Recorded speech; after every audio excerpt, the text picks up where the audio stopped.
So, hello and welcome to everyone. Today we will launch the last webinar before summer on education and training in the space sector. Today's discussion is focused on Marie Curie actions, and we are very happy to see that our research and university community is connected today, so they can engage in the discussion. The main topic of this discussion is to explore and discuss how research activities are supported financially through different EU funding schemes, and how we could further advance research and education, in particular in the space sector, and nurture, of course, the next generation of space scientists and entrepreneurs. Before I invite our speakers for today, I would like very briefly to mention what is NEREUS about. Usually I share a presentation, but due to the limited time and the rich agenda, I will not do it again for today. But since I also see that we have newcomers, just to highlight, NEREUS is a regional network. We work towards the promotion of space for regions. We highlight the regional dimension in the use of space. We have 22 member regions and 38 associate members, with the majority of them being universities and research centers. So you can imagine how much relevant is this webinar for us. So quickly, I will go to our first speaker. I have the pleasure to have Ms. Anouk Lafortune. She represents Marie Curie Actions Unit, and today she will present to us what are they doing as a department, with a special emphasis on funding opportunities. Then we will leave sufficient time for questions and comments from your side. And Anouk, please introduce yourself and feel free to share your presentation. Thank you, Margarita. Let me share my screen. I hope you can see it. Yes, excellent. But screen, no? Excellent, yes. Great. Yes, I'm a policy officer in the DG for Education, Youth, Sport and Culture in the Commission, and I work particularly on postdoctoral fellowship, which is one of our actions. But the idea with the presentation was to give you a bit of an overview of the program. I mean, many of you must already know a little bit about it, but give you an overview of what the objectives of the program are, and then the different actions that we have to fund different types of research and training programs. So I'll start. I think you probably already know, but MSCA, for short, Marie Curie Actions, are part of Pillar 1 of Horizon Europe, so focused on excellent science. And we have this dual objective of supporting excellent science, excellent projects, but also supporting the researchers that are doing that excellent science. So supporting them in developing their skills, their experience, their mobility, and for career opportunities afterwards as well. So for the Horizon Europe framework program, we have a budget of 6.6 billion. And here again, I've just covered it a little bit, but the core objectives of the MSCA are very much those two aspects: excellent research across scientific fields. So we're fully bottom up, and we cover all scientific fields, so including the space sector, but not only. And also supporting researchers' training, skills and career development throughout their careers. So we have opportunities for researchers at different times in their career.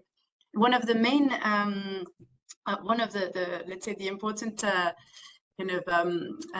vision of the MSCA is that we see mobility as an important driver for excellence in research and for supporting researchers' development. So we do promote mobility, and that's international mobility, but also mobility across sectors. So from academia to also gaining experience and working with organizations outside academia, and interdisciplinarity as well. And then more broadly, we aim with our projects to have a structuring impact on the research and innovation sector. Notably set common standards for attractive working and employment conditions in Europe for researchers, common standards on training programs, for instance, that notably incorporate mobility in them, and also lasting effects for the organizations that participate, so lasting partnerships with organizations internationally or across sectors as well. A few figures on the MSCA so far under Horizon Europe. Just like Horizon 2020, we aim to support around 65,000 researchers through our different actions, and support also the development of just over 1,000 doctoral programs. We're one of the most international part of Horizon Europe. We represent around 50% of international participation in the framework program, and around 40, a little bit less, % of the researchers we support are from outside Europe. So very international, attracting talents, attracting also partners from outside Europe, and also a strong intersectoral and a strong participation of the non-academic sector, so to create collaborations between academic institutions and non-academic institutions.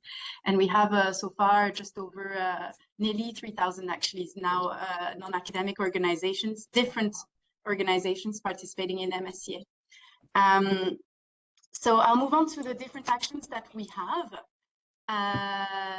I assume again that some of you may already know actually some of the actions that we have in MSCA, but essentially the actions reflect a little bit our objectives to support researchers throughout their career. So we have first the doctoral networks, which represent around 50% of our budget actually, to support the creation, the setup of international doctoral programs. And these programs, they can be joint doctorate programs where the PhD researcher gets either a joint or multiple degrees from different institutions. And we also have industrial doctorate programs where the PhD candidate must spend around 50% of their time outside academia, so in host institutions that are non-academic. Then we have the postdoc fellowships, which is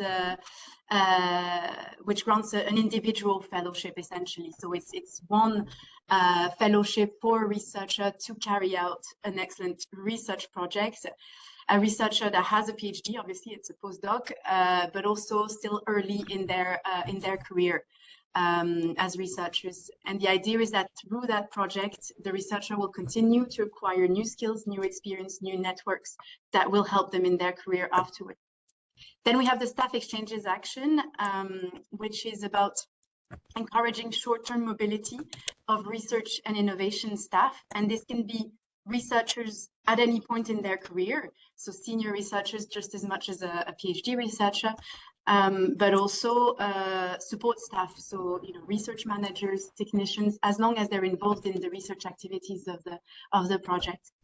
And we also have a co-fund action, and as the name says, essentially there, what we do is we co-finance either regional, national, or international doctoral and postdoctoral programs through this action. So we bring in so we support with part of the funds, but the beneficiary must find other sources of funding to top up what MSCA can provide. And finally, and this one I won't cover today, but we also have MSCA and Citizens, which is our science communication action. So this is the action, the call through which we support the European Researchers Night that takes place every September, and also a new initiative under Horizon Europe, Researchers at School initiative. So these are the main 5 actions that we have under MSCA. I'll try to go in a little bit more details on the different actions after, but just to give you a few sets of kind of common rules in MSCA in terms of participation. We're bottom up as a programs, and we're very much flexible in terms of the participation of both organizations and individuals. So for us, organizations from any sector can participate in our action and can be a beneficiary in our actions. So academic, but also potentially public administrations, a startup industry, any sector is possible, as long as for a beneficiary, as long as they are based in a member state or in an associated country. We're also open to the world, and actually third country organizations, so outside Europe, can participate as associated partners as well. And that means they can't recruit researchers, but they can support with through hosting secondments, contributing to the training that researchers get, or the research activities as well, providing expertise. So a lot of ways that associated partners and third country organizations can participate. For the individual researchers, we're open to any nationality. So there are some specific conditions under postdoctoral fellowship for the nationality, but otherwise we're very much open to researchers from anywhere in the world. But we do have a mobility rule in most of our actions, which means that usually the fellow will have to change country to carry out the MSCA fellowship. So this is something to consider. And then there are a few other specific conditions in the different actions in terms of degrees required, resubmission restrictions, etc. Now I'll try to cover, but I don't have much time. And you'll have the slide. I'll cover a little bit the different actions and what funding you get in the different actions. So to start with, we go back to the doctoral programs. So here are kind of the key information for you to know. So the maximum duration of a doctoral network is usually 4 years, with an exception for joint doctorate. It needs to be an international consortium, so 3 organizations at least from 3 different member states or associated countries, plus any other partners. The fellowship's duration can be up to 36 months, so up to 3 years in most cases, with again an exception for joint doctorate. The call is currently open for the doctoral networks and will close in November. I have a slide that summarizes the calendar, but we have this year a 600 million budget for doctoral networks. Yes, I've given some examples on the slides that I won't be able to cover of projects that we funded in the space sector.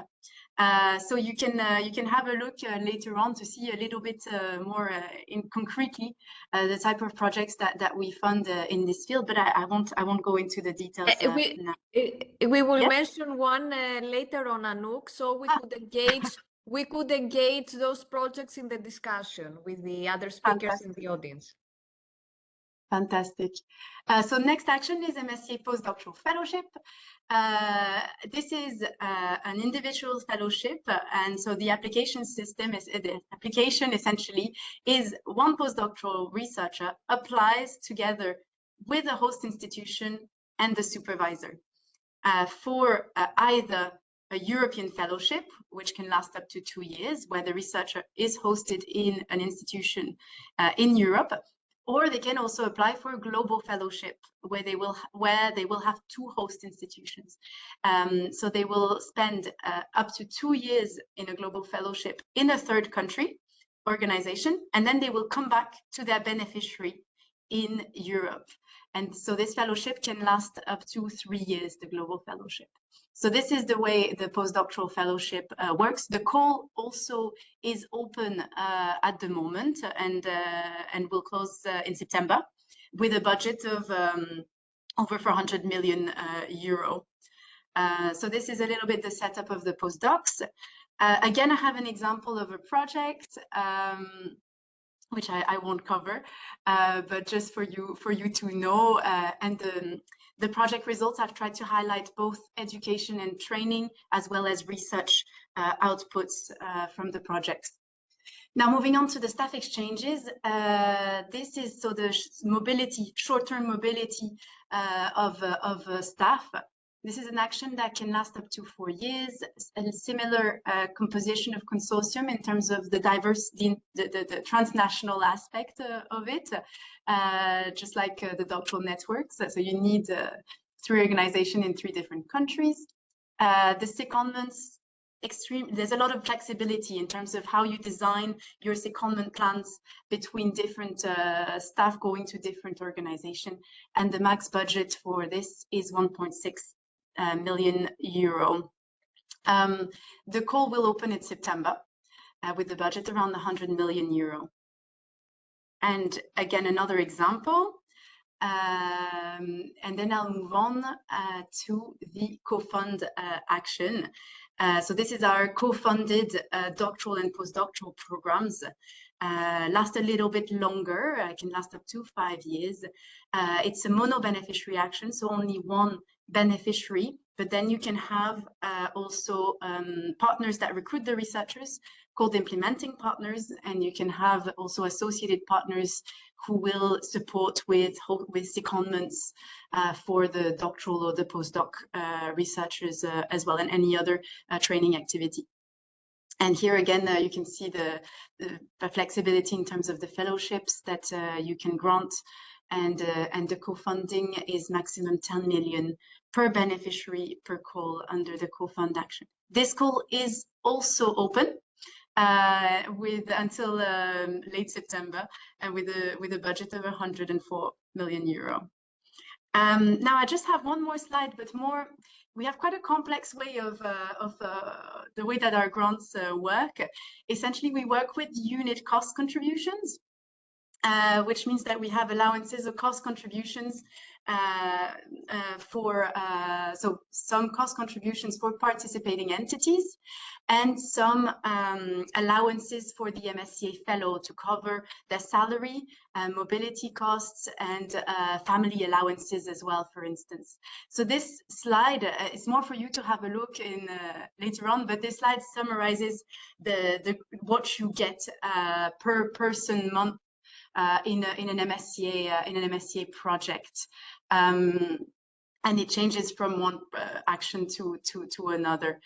So yeah, I'll invite you to I've put it there for you for a reference for you afterwards, but it's I won't go into the details of it now. I think I will stop here with again the call calendar for you to know and to have a summary afterwards. Thank you very much. And I don't know if we're taking questions now or if we are. Thank you very much, Anouk. Thank you very much, Anouk, for this very rich presentation. I personally have many questions. I am sure that the audience has as well a lot of questions, but I will try to put the focus on the regional perspective. It's a very rich program, and actually, since I arrived in Brussels, your unit impressed me a lot, I would say, and all these actions and the idea behind the Marie Curie, and how much you promote also women in STEM. This is another thing, but we don't have the time to discuss it at the moment. I have questions for you, but I would like to give first the floor to our members, because I see there Catalonia, I see Veneto region, Baden-Württemberg in Germany. If there is someone else, you can raise the hand. And in one of your slides, you mentioned that there is a best practice, but okay, due to the limited time, you couldn't further elaborate, but I saw that the coordinator of this action was a university in Catalonia. If you can bring up this slide. And I would like to ask Albert or Josep in the audience. You can open your cameras now because we are in the discussion. If you have experience with Marie Curie actions, and how do you view these funding opportunities? Hi there. I don't know if you can see me because Albert, yes, I yes. can't see you, and I don't know if it's a problem of the of the application or. We can see you. We can see Okay. you, Albert. Okay. Thank you so much for this presentation. It's been very, very interesting. I don't have information about whether we have researchers being benefited from this program. I would bet that's the case. So I don't know whether Pep Coulomé can give you more information, but I haven't seen him connected. Maybe you can I double saw check. him in the beginning. Maybe now he's disconnected, but okay. Carlo, would you like to leave a comment? Have you ever cooperated with Marie Curie? You can introduce Hello, yourself Margarita. also, Carlo. You can introduce yourself to Anouk. Hello, Margarita. Hello, Anouk. Nice presentation. Congratulations. No, personally, I never experienced the Marie Curie research fellowship, but it was really interesting to know more about that. Thank you for the nice presentation. I mean, if I may, actually, we don't have a date yet, but we are trying to organize another. We did last year a matchmaking event specifically for public administration. So together with our joint research center, where we try to bring in potential MSCA fellows with organizations from public administrations and other organizations. And this is something we're planning to organize again this year. So we can, if you want to know more, we can definitely, I can send a link maybe to Margarita when Yes. we have the event more Yes, planned it will out. be really interesting. Great. Because Carlo, maybe you could elaborate on the academic community you have in Veneto and the department you are working for. Because Yes, I think it's very relevant with what Anouk presented. yes, I'm working in a special planning department in Veneto region cartographic office, and we have also some collaboration with Padua University in different fields and the use of remote sensing data for spatial planning analysis, and also with other public bodies, like, for example, the Regional Agency for the Environment. So we have a wide network of collaboration, and yes, it would be interesting to know more about this, because we are working in I'm working in a public body, but we give high attention to the research, and so we try to boost with the university the collaboration in these fields through research topics and so on. Thank you, Carlo. Anouk, do you have any comment, question to Carlo? And then I would like to ask you if you also have a success story to share with us with the public administration. Yeah, well, yes. No, thanks for the, yeah, it's good to know that there's interest. So we'll definitely share the info on the event, first of all, when we know more. So, and it will be longer, so you get a bit more because I'm thinking of options that you could look into, but we can't go into the details of each action today. So this event, I think, would be great if you want to see where you can fit with your already existing collaborations at you know. So yeah, in terms of best practice, we actually had.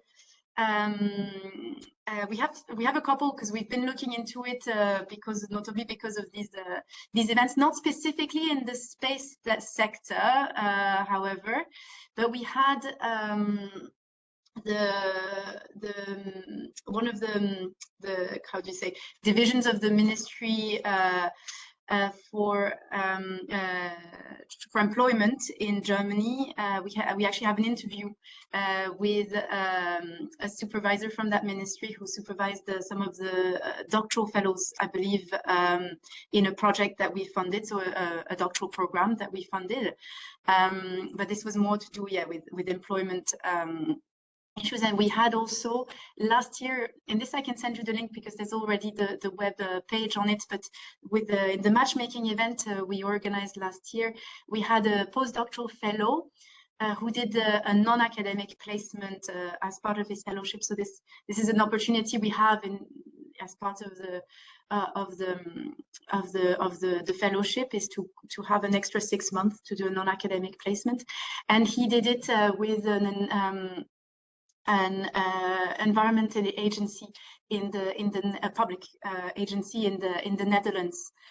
So to link, the non-academic placement comes at the end of the research project for a postdoc fellow. So he did his research in the university, and then he worked with his supervisor at the public agency to explore how his results can be then, inform policy making or inform their practice as well. So this, I can share the page of the event we did last year, so you have the information, and you also I will share it also in the follow-up, so we will attach it.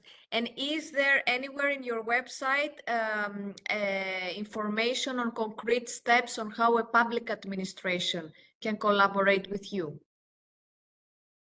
Well, everything, they can collaborate on the same basis as any other organization. So we don't have specifically guidelines for public administrations, but it's on the same basis as any other organization from any other sector. So the same as universities, same as research organizations, with sometimes extra opportunities.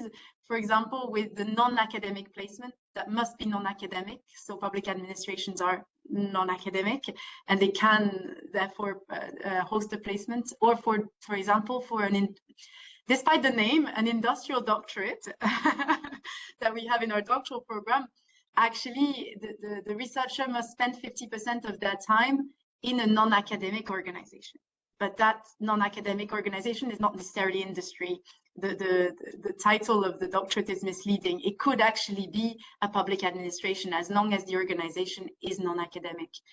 We need to think of a better name, but it's not so so easy to think of a more inclusive name for industrial doctorates. But yeah, this is clearly an option. One last question from my side. I have many, but I have to go to the next speaker. And where does space fits into this program? Would be my next question, because we are a space organization. So we are about the use of space as an organization. Well, the program is fully bottom-up. So it's very much up to the applicants to design the doctoral program or the postdoctoral fellowship research in the field that they want, or to also or to use various methodologies to carry out their research. But just from preparing this workshop, just by keyword search, you find a lot of MSc projects that are either specifically on astrophysics or the space sector, or that use for example the tools like Copernicus, etc. in their research. So environmental research and so on. There are plenty of of ways that it integrates in MSCA projects in different scientific panels. So it's that there's quite a range of, because of the bottom-up nature of the program, there's a lot of opportunities to fit it in different scientific. We work with 8 scientific panels, so you find when I was looking into it, you can find references, either in physics, in engineering, or in sometimes if it's some environmental research, you see it in environment, etc., and geosciences, etc. Very nice. I have questions from your co-speaker, Ganzo, but Ganzo, I think I will keep your questions for the time of the discussion at the end. We can move on. Stay with us, Anouk. I would like very briefly to introduce to you a success story from this Marie Curie program. Mr. Karatsolis, Boris Karatsolis, he's a micropaleontologist and paleoclimatologist with a master's degree in oceanography. I will let him explain what is this about and how Marie Curie supported you in your research. Please, the floor is yours. Hello. Thank you for inviting me. My name is Boris, and I work at the Free University of Brussels. And I am part of this very big umbrella that is called Marie Curie. I always knew that is one of the best fundings that is around. As you progress into academia, we all know, especially in Europe, that these are among the best grants that you can get, because normally they give you extra money to go abroad to do secondments and to have extra funding to go to conferences and for mobility, etc. I am specifically part of one of these more external actions, the co-fund, let's say, that Marie Curie did a few years ago to expand its reach, and it's called Utopia Science and Innovation Fellowship, the one I got. It's a co-fund between the European Union under a grant agreement with Marie Curie and an alliance of 6 universities in Europe. And it funded like 76 postdoctoral fellowships. The logic was similar. We applied with an individual grant for one of these, and we get most of the funding from the Marie Curie, from the Commission. And since I got into this field now, I am already almost 1 year in this postdoctoral fellowship, and I receive more and more information about also the other Marie Curie grants and the other European Union grants, the ERC, etc. So I have to say that they are, really good. Now, in terms of what I do, I'm a micropaleontologist and paleoclimatologist. I've studied oceanography and geology, and we mostly use data from sediment cores in the deep ocean. We drill and we take cores and we study the evolution of climate back in geological past, and we try to compare what happened in past warm intervals with what might happen with global warming. And for this comparison, it's really important that we have data of what will happen with global warming. So we sometimes, when we want to establish our hypothesis, we need to use projections that come from satellite data, and we have sometimes used the Copernicus data to see the maps and the projections of productivity in the ocean, because I specifically work with phytoplankton. And then we try to go back in the past and see if we can find periods that look like what might happen to the climate in the future, so that we have a window to the future by studying the past. I don't know if that covers it. You can let me know if you want Thank to you ask me very much. something. Thank you very much, Boris. It's quite impressive, your research background and your research interest. Anouk, do you have any comments, questions for Boris? He's a prominent example of Marie Curie. as No, you've but heard. it's great. It's great to meet someone who benefited from the program and who is. I So, kept him as a surprise for you. And it's actually very interesting because this is something we've been working on, promoting the synergies between MSCA and the Erasmus Plus program and the alliances that are where that have this co-fund. It's actually supported through Erasmus Plus, and you can get that that co-funding working with MSCA. We published actually a note on synergies between MSCA and the Erasmus Plus a few years back. That's available. Yeah. So if that also interests other participants, we can share it as well.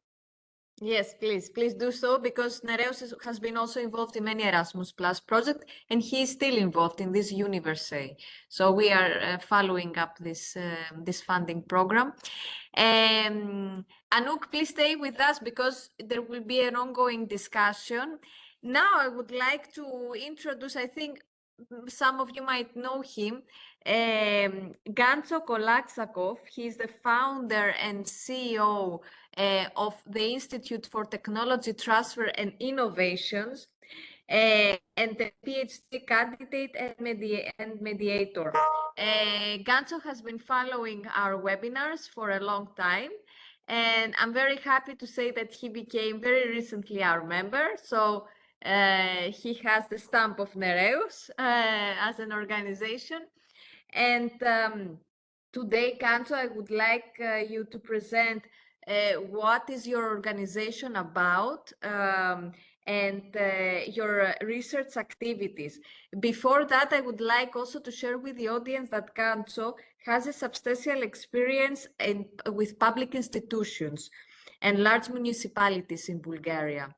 And since he is our first member coming from Bulgaria, we are very curious to hear more about it. The floor is yours, Gancho.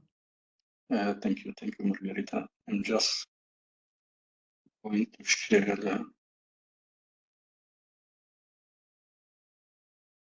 Do you see the presentation?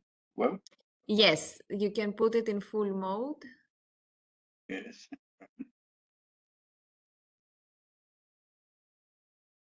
Okay.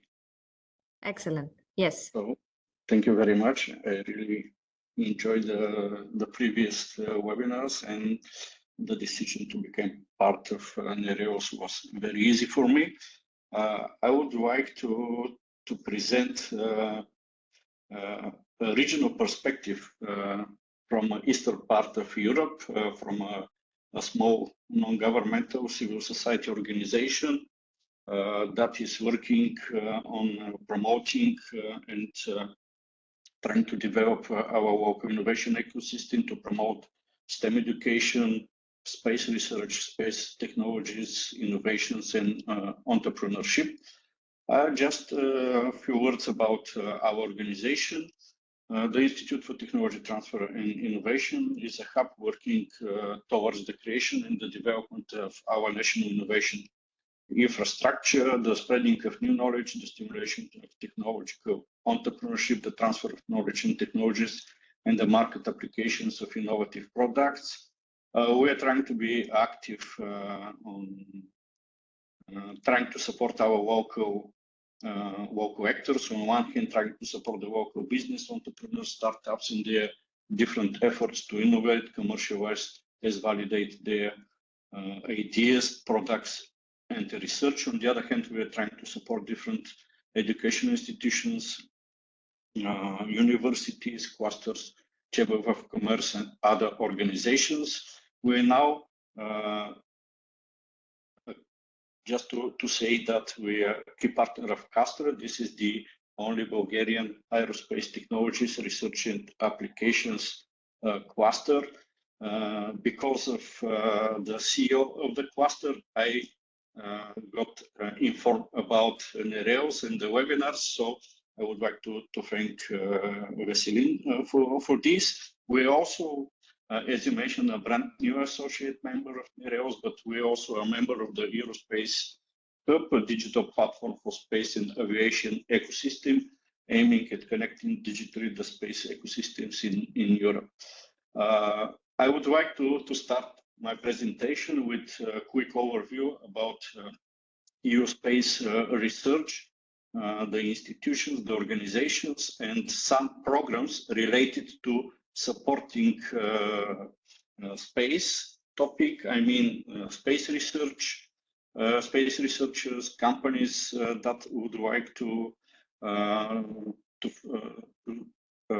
search funding for their space applications, space technologies, and also some educational programs that can be used. Some other programs, like Marie Curie, for example, focused on non-academic activities to promote research, and some other programs that can be useful for organizations like ours, that we can use them to promote space research in schools, to promote STEM activities, and to attract young students into these topics. So I will skip some of the information because I know that you know it, but this is the European Agency for the Space Program, which is of course different from the European Space Agency. I'm mentioning this organization because they've got some funding opportunities, and some of the organizations can participate, can apply for funding. We're expecting them to open a call focused on Bulgarian organizations later this year. I will skip this information. You are going to receive the presentation. The Cassini is a very interesting program.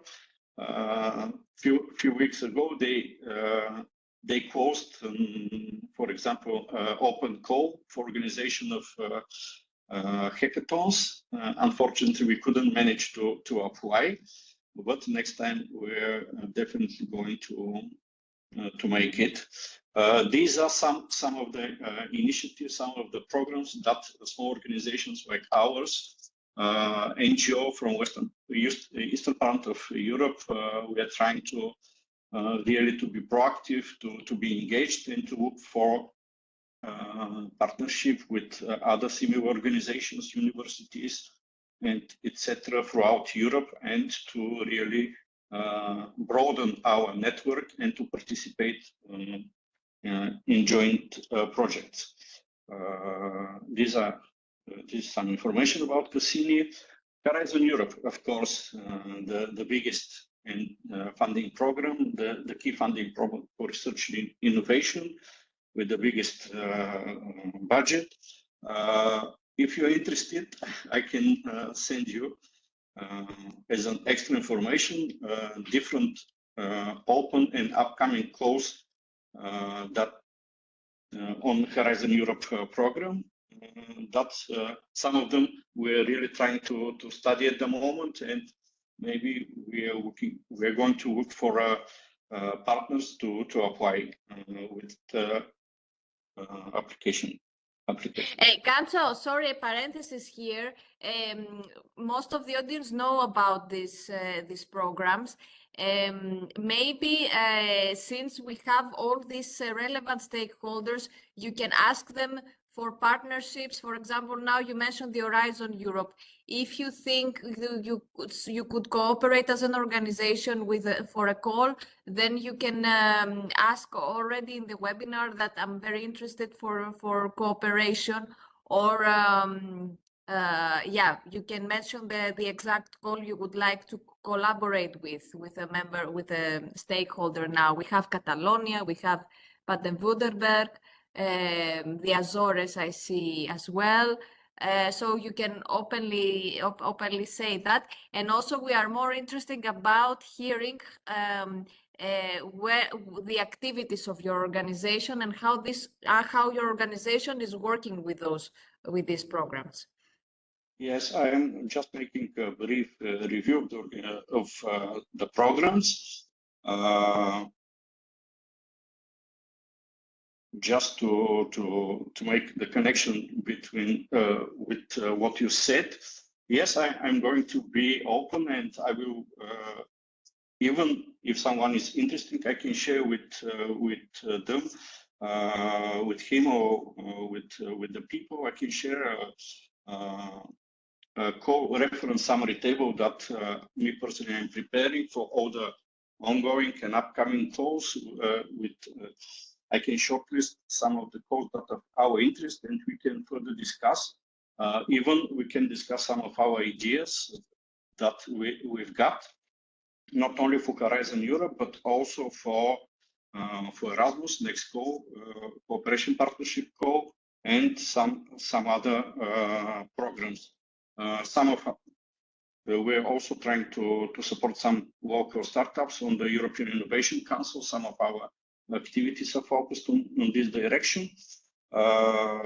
Very quickly passing through this, as you said.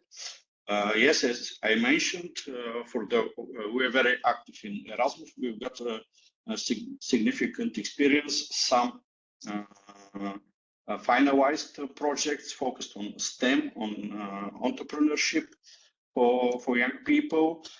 So we are definitely working on this program. We are looking for new partners for the October call, although it is a restricted one, but also for the next year calls. So we're open to discuss some new partnership here. The other program that is very interesting and that is very similar to Marie Curie, but maybe it is not so popular. This is the COST program. You can take a look. The next call is in October. We're also discussing it, and non-academic organization can participate together with academic organizations. So we're also going to try to submit an application this year. The Eureka network is very good program, not so popular. That's why I decided to put it in the presentation with all the sub-programs like Eurostars and others.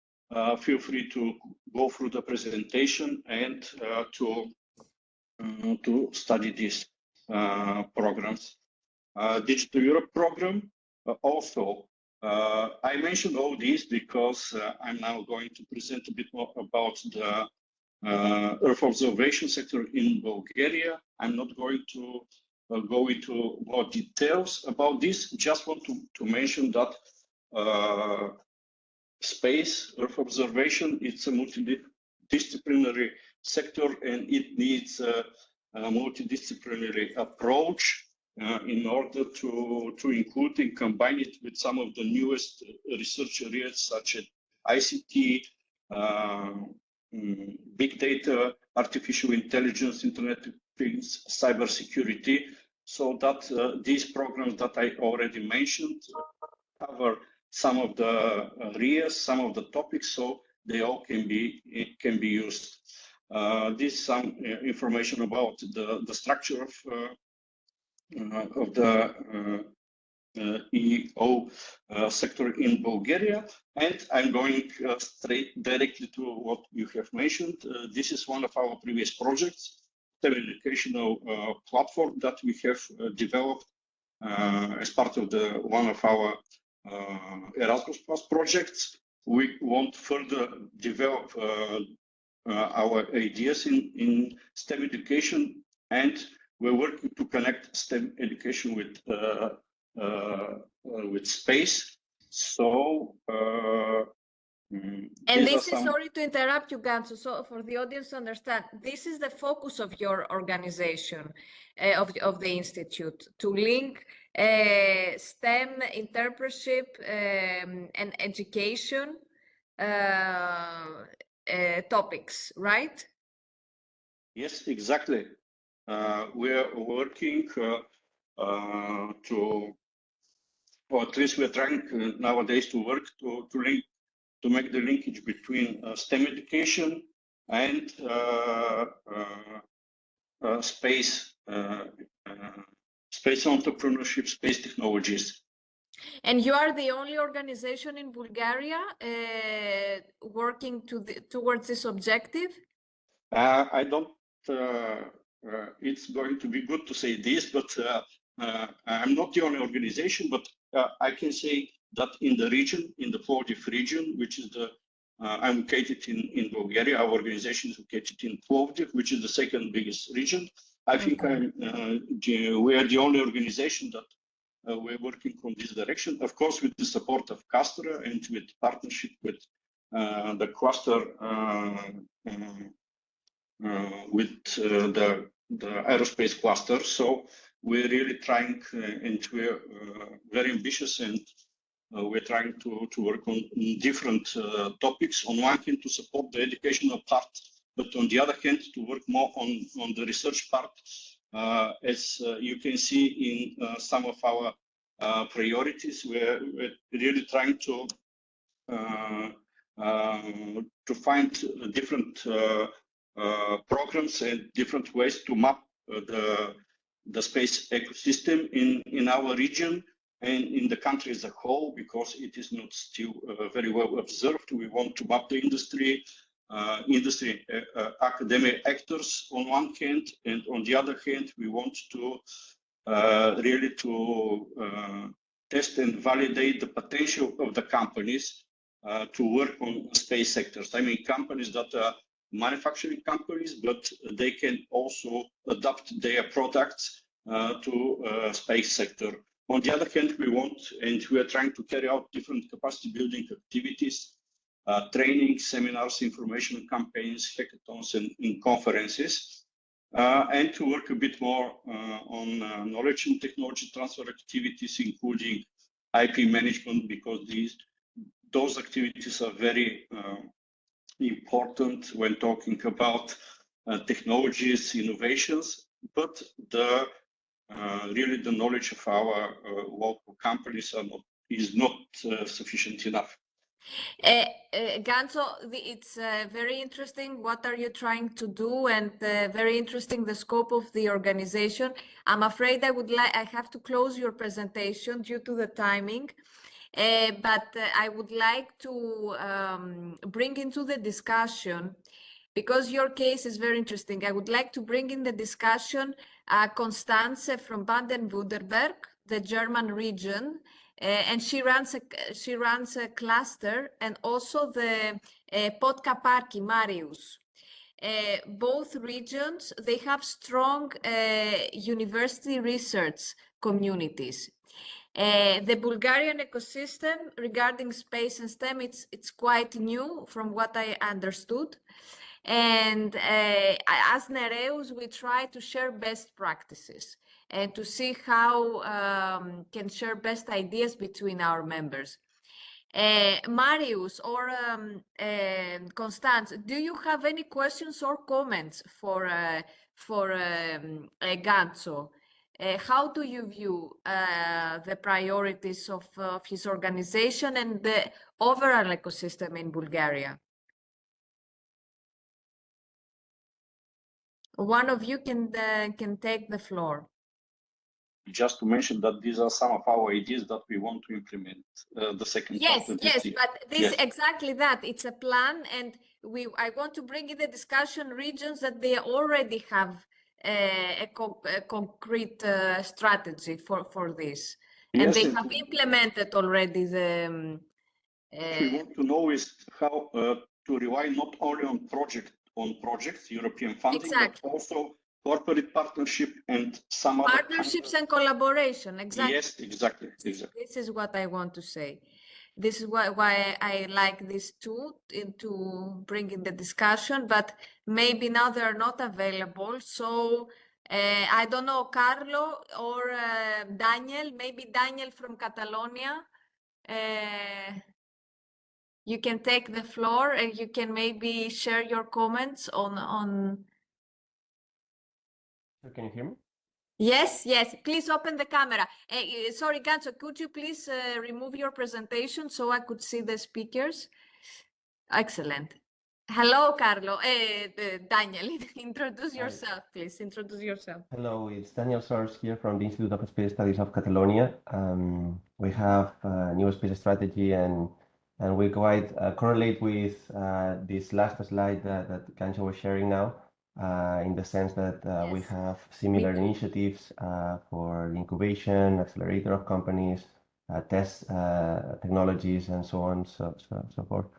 Also in the public-private partnerships and other similar initiatives that were mentioned. Very interesting, and sorry I missed a little bit before the part, but yeah, totally aligned with some of the initiatives just mentioned today. And obviously we are also open for collaboration, and we look forward to this sort of support that is provided at the European level, also to engage and collaborate with other regions and with other partners. Catalonia region is a region, Ganso, that they have dedicated a section in their strategy named Talent and Society. And they work towards many levels in education, not in the university, not just in the university level. So I think it's a good idea, Daniel, that you get in touch with Ganso and you further continue the discussion with, because there are many good elements from Ganso's presentation, and it's an organization that it focuses on research and innovation, okay, but also for green and digital transition, entrepreneurship. So it's the institute. It's an institute with many interests regarding the space sector. Yes, we are focused on policy level, not on the technical part of the. And yeah, at the policy level. This is why I was asking from the regional representatives to join this discussion. Anouk, can we bring you back to the discussion?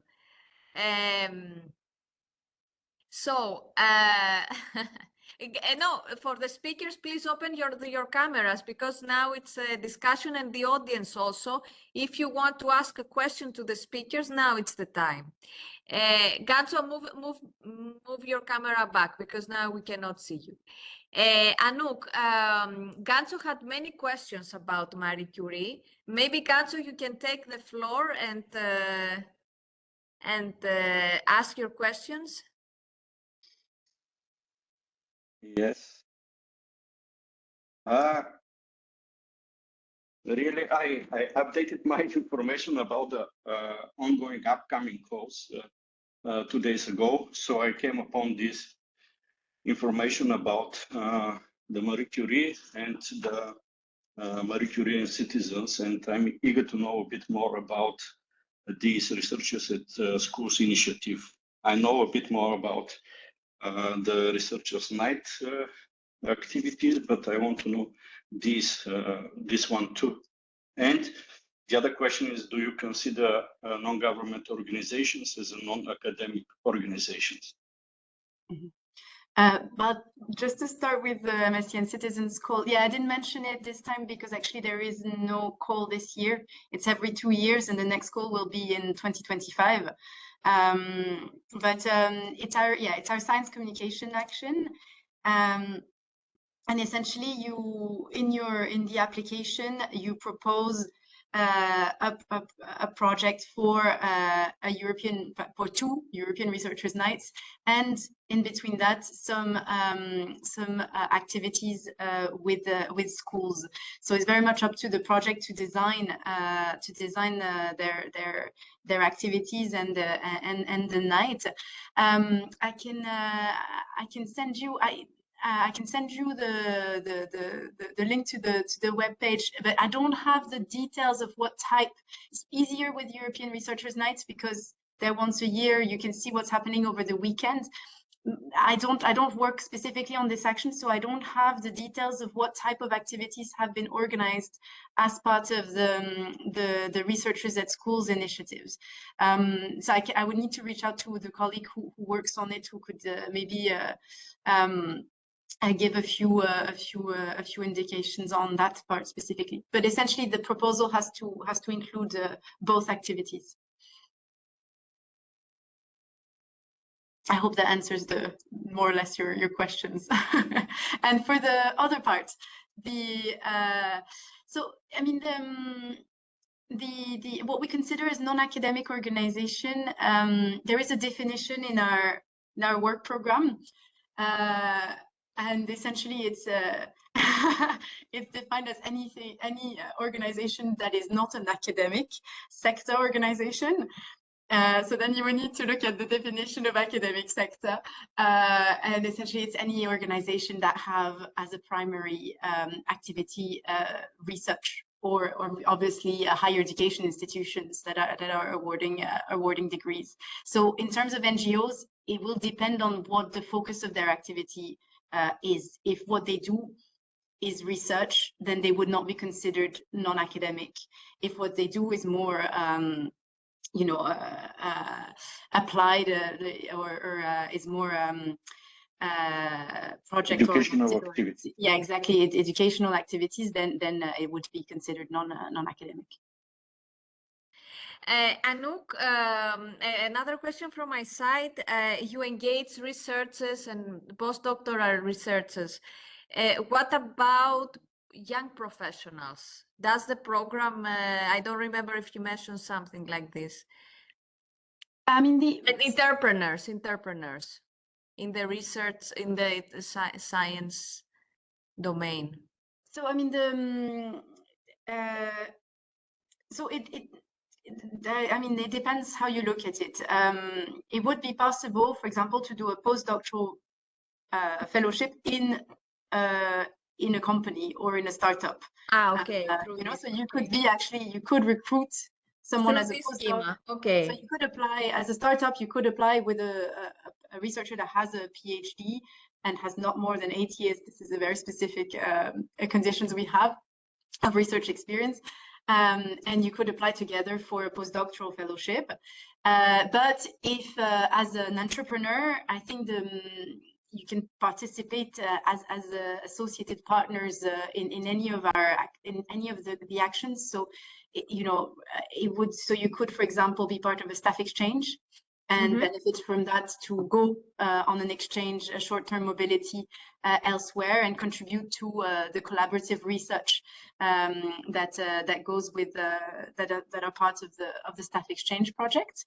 Actually, a lot of our non-academic participation is through staff exchanges because that action has a particular focus on international and intersectoral exchanges. So intersectoral, moving from one sector to another, but otherwise as an entrepreneur you could be if you have your own company, you could join as a beneficiary or associated partner any of the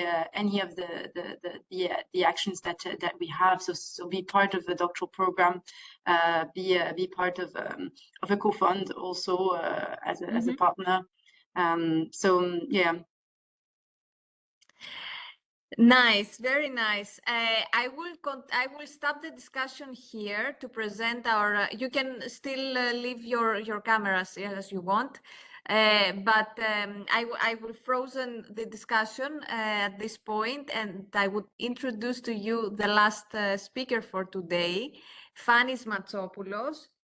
I found Fannis through LinkedIn, and I mean, with LinkedIn, I fall in love because it gives you the chance to know more about people being active in the space sector that you would never know. I think knew them before.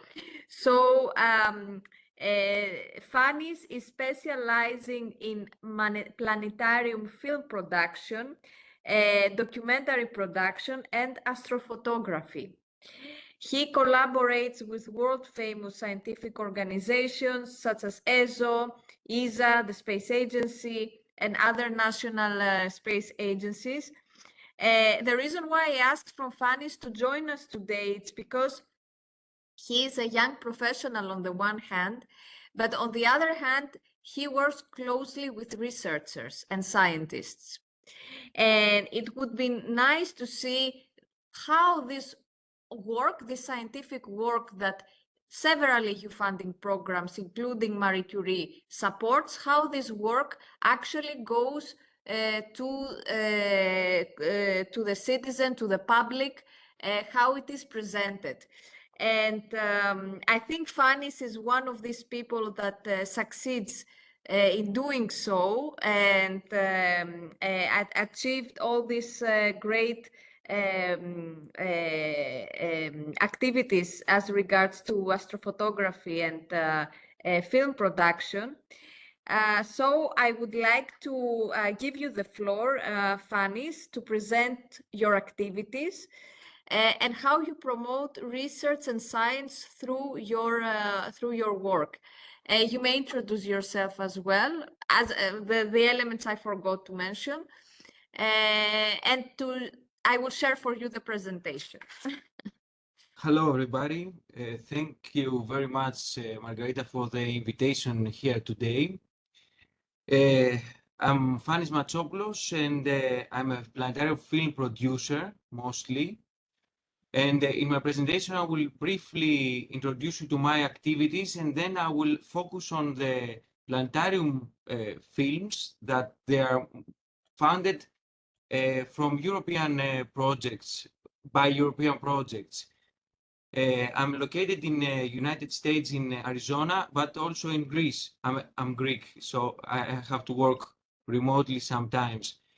But I had the chance to also work with European science teams and organizations. So you just tell me when I have to change the slide. Let's go to the next slide. So here are my activities. So as I told you, the major activity is the creation of the planetarium documentaries. I suppose you have been to a planetarium and you know how it looks like. It's one of the best ways to promote sciences as astronomy, biology, physics, etc. Also, similarly, I do films for giant screen theaters such as IMAX theaters and, of course, TV documentaries. In Greece, I am a co-owner of a digital portable planetarium. It's the one that has a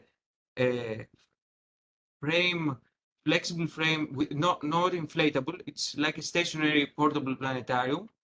And also, as part of my work, I do photography and astrophotography, as of course, and cinematography for these special needs for the planetariums and the other films. You can go to the next slide. Just give me one moment because it's... Yes. So, I will focus mostly on the planetarium documentaries because it's the subject of today's webinar. So I have created 17 planetarium documentaries. Each of them are co-produced with well-known organizations such as ESA, European Southern Observatory, Hubble Space Telescope as part of ESA, because also it has a NASA funding, ahead, and other universities in European region. 13 of them have received the international awards. So here you can understand the success of these documentaries because we have more than 30 translations, and they have been presented in more than 1,500 planetariums around the world. So next slide, please. And here you can see some of the titles we have. As you may notice, most of them are about astronomy, but of course I have subjects such as Earth's climate and medicine, and also other subjects such as biology and astrobiology. So, next slide. One moment.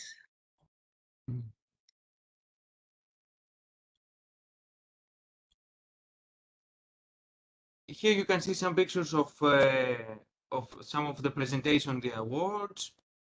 Next slide. So here I have some sample pictures of a planetarium. So you can see in the top picture, you can see the theater and the screen of the planetarium.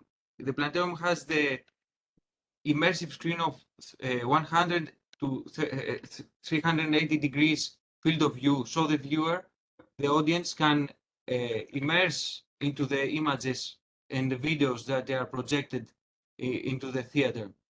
So that's the reason we use this tool as the planetarium as a tool to promote scientific projects and researches among to the citizens.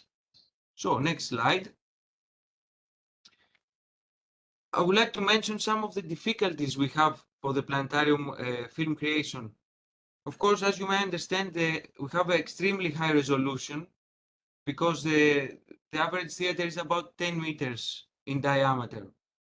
Of course, as you may understand, it requires very high quality of image because in order to have clear view of the videos, you have to have a high frame rates in order to have the immersive experience as good as possible. Of course, the sound is part of the experience, so we have as minimum the 5.1 surround, and we can expand up to Dolby Atmos in higher end productions.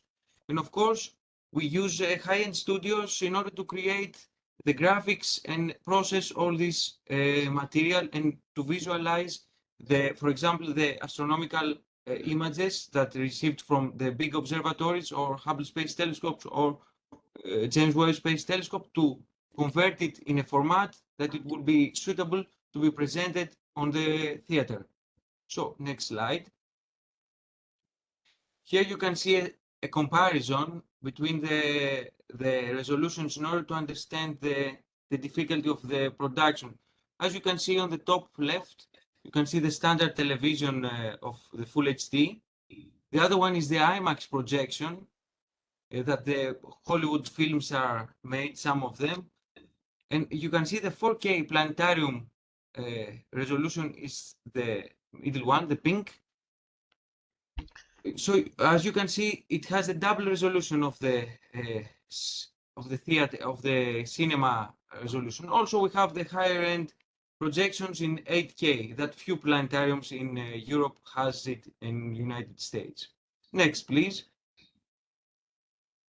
So here it's briefly, you can see some pictures of the workstations and the studios that we are working in. This particular picture is taken in the Munich in the studio of ISO Supernova in Garching.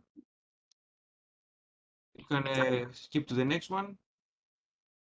So here we go to the most important factor, the funding. So we have three scenarios that we can have funding to create these films. The first scenario is that the organizations fund their own productions. So what it means that, for example, ESO, European Space Agency, finance the production of a film in order to promote the astronomy, to promote their own infrastructures, the observatories in the European observatories in Chile, and also to support the medium and small size planetariums all over the world, in Europe and in the United States, in Asia, in all countries. The second scheme of, the second type of funding is through scientific teams. As you earlier mentioned earlier, the previous speakers, some teams get funds from the European programs such as Horizon, or Bid for Best also has funding from Marie Curie funding. So these teams I mentioned here is the one is from for high energy astrophysics, and the other one is for stellar mass black holes. So these teams are getting money from Europe, and they hire someone like me to create content in order to promote their work and their studies, their research in a way that it will be easy to understand for the general public. And of course, the third way to produce these films is self-financing. So I pay to promote to create films with own budgets, private funds. So the budget spans from 30K to 20 to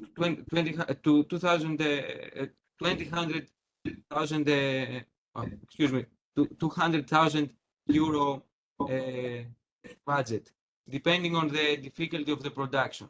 So you can go to the next slide. So the purpose of doing these things, as I told you also before, they want to the scientists and the teams want to promote their work and also to provide these documentaries for free. I have to mention that most of these documentaries that they are funded by the EU funds, they are released for free to the planetariums to use and to the public. Of course, some of the EU-funded projects impose scientists to invest a small amount of their budget to public outreach. So, planetarium is one of the best ways to promote these fundings from their research. We are approaching large audiences through a very good experience comparing to YouTube videos or posters, the most simple ones. So next slide. And here I have a case study for a film. We have tracked the downloads and the planetariums that they are using it. So you can see that we have since 2001, this film has reached about 5 million viewers. This number is insanely high, as you understand. And here you can see the graph. As we have the best approach is from United States, because the reason is that they have a lot of planetariums in their universities and schools. The second continent that has a successful percentage of presentation is Asia, including Japan. We can be even higher because we cannot track properly the market in China. In the third place, you can see Europe. It maybe surprise you, but there is a difficulty on the different languages because the films have to be translated in different languages. And that's the reason why the planetariums, we have such a lower amount. And here you can see that the United States uses the European documentary that refers to the EU funded observatories and promotes the EU research. So they don't care about that, they just want to present it to the people. Also, then South America is, we have high numbers of viewers but low percentage of planetariums, and the former USSR regions and Russia it has a high numbers because the USSR regime promoted the small planetariums in schools. They promoted this a lot in the past. So most of these planetariums, they use these films. So in this point, I would like to close, and I don't want to take the time. And we have another slide that you can find the work, and you can ask me, of course, any questions you may have about this thing.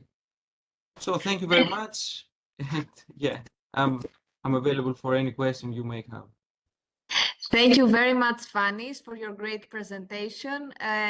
From the side of NEREUS, it was the first time actually to welcome a young professional from this sector developing planetarium movies for the planetarium.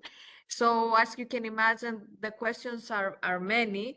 Before I give the floor to the speakers and the audience, I would like to ask a question from my side. I mentioned it also beforehand, that you work closely with space scientists and researchers. And some of the movies you are making, you're developing is about climate change. And my question to you is, what kind of messages scientists try to convey through your movies? Through discussion with them. What do you think are the hot topics in the science field? We try to present always what is scientifically approved. We don't say things that they are not approved and they don't have a research foundation behind them. So most of the the films about, for example, for climate change, also the astronomical evidences, we try to present as neutral as possible. We say about the natural factors that they affect the climate change. Also, we refer to the human interference to the climate. But as I told you, we try to have as much as objective view as it's possible. It's not our purpose to guide someone on their beliefs. We present the scientific evidences, and everyone can decide by himself. So the documentaries are mostly scientific. So we present the research of each team. So that's the message. We don't try to apply a specific agenda or something. If you mean something like that. No. My question was more about through your collaboration and discussing with scientists, because I guess they support the development of these movies. You would need some information from them. What are the key topics they want to highlight?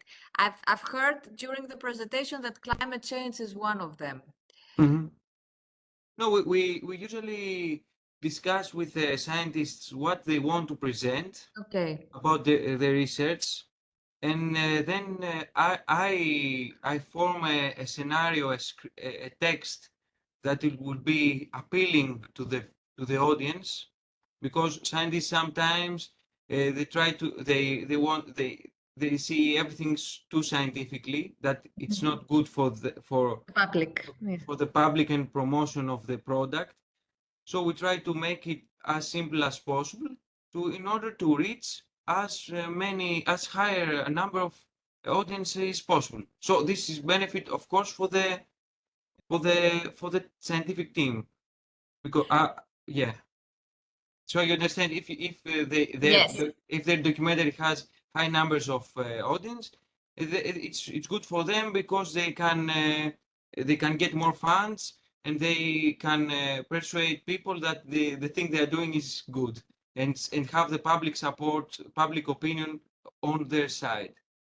It's also very interesting what you said about the EU funds and other funds, but now we are focused on the EU funds, that you through the EU funds, teams can hire you and develop those movies. So what I want to highlight here is that the benefits of the EU funds are also seen at the secondary level. Yes, of course. It's this thing what happened earlier in United States, because United States it has a governmental funding, but here in Europe, they mostly the EU funds now they impose scientists to develop products for public. In the past, it was not so popular, but now most of the projects must have some kind of public outreach activity. So many of that's very important for us. Very important, and yes, very important, because this money is from the European taxpayers, and they have to understand how to see how it's going. And the thing is that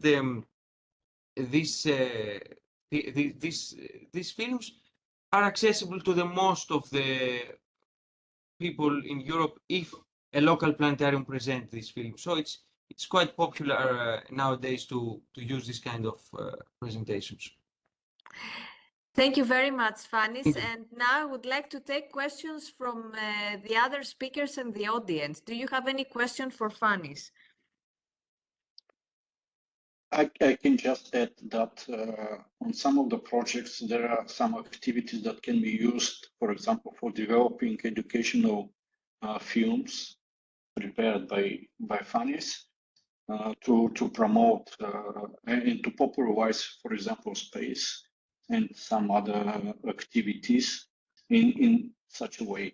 So there are some options, and I definitely want to be in touch with Fanis to discuss some cooperation. Yes, of course. We have already done some cooperations with Plovdiv Natural History Museum through ESA, and it was very successful project. So yes, since Bulgaria is now going into the ESA as an ESA member, and it has a lot of funding there, and people there try to do a lot of work.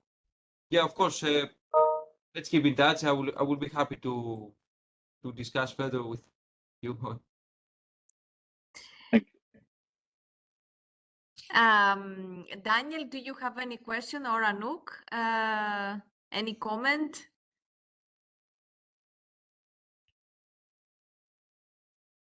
If not, I would like to ask Anouk.